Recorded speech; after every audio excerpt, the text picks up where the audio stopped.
Hi అండి, welcome to tasty food. Tasty ఫుడ్లో ఇవాళ రెసిపీ బోండా. బోండాని ఎలా ప్రిపేర్ చేసుకోవాలో చూద్దాం. దీనికోసం ఒక మిక్సింగ్ బౌల్ తీసుకొని దాంట్లో 2 కప్పుల మైదాని తీసుకోండి. ఇందులోనే కొద్దిగా సాల్ట్ని యాడ్ చేసుకొని, అరకప్పు పెరుగుని యాడ్ చేసుకొని, కొద్దిగా వాటర్ని యాడ్ చేసుకుంటూ పిండిని మొత్తం కలుపుకోవాలి.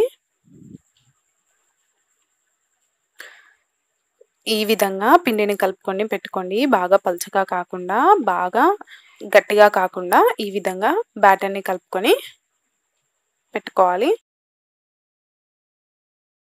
ఇప్పుడు ఈ బ్యాటర్ని మూత పెట్టి 3 లేదా 4 గంటల పాటు నానబెట్టుకోవాలి. 3-4 గంటల తర్వాత దీంట్లోకి అర టేబుల్ స్పూన్ జీలకర్ర, కట్ చేసుకొని పెట్టుకున్న ఆనియన్స్, సన్నగా కట్ చేసుకొని పెట్టుకున్న పచ్చిమిర్చిని యాడ్ చేసుకొని అంతా మిక్స్ అయ్యేలాగా కలుపుకోవాలి.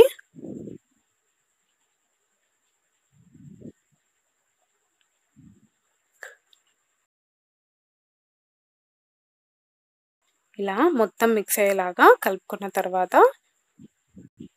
దీంట్లోకి 1/2 టేబుల్ స్పూన్ సోడాని యాడ్ చేసుకొని పిండిని మొత్తం మిక్స్ చేసుకోండి.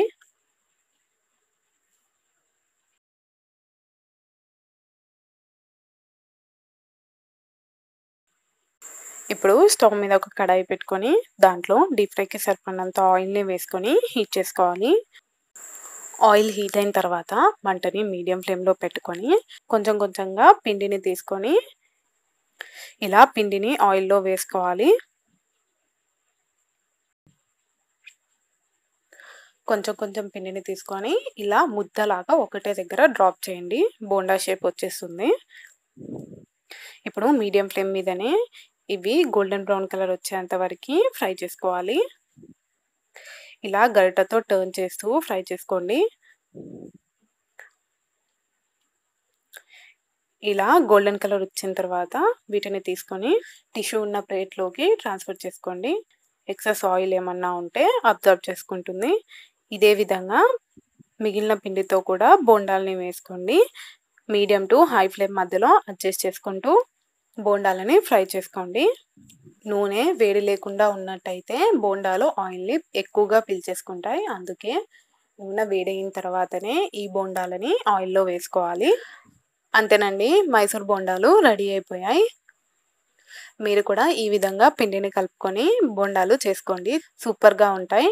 ఈ రెసిపీని మీరు కూడా తప్పకుండా ట్రై చేసి మీకు ఎలా కుదిరిందో నాకు కమెంట్ చేయండి. ఈ రెసిపీ మీకు నచ్చినట్టయితే లైక్ చేయండి, షేర్ చేయండి. టేస్టీ ఫుడ్ ఛానల్ని సబ్స్క్రైబ్ చేసుకొని పక్కనే ఉండే బెల్ ఐకాన్ని క్లిక్ చేయండి. Thanks for watching.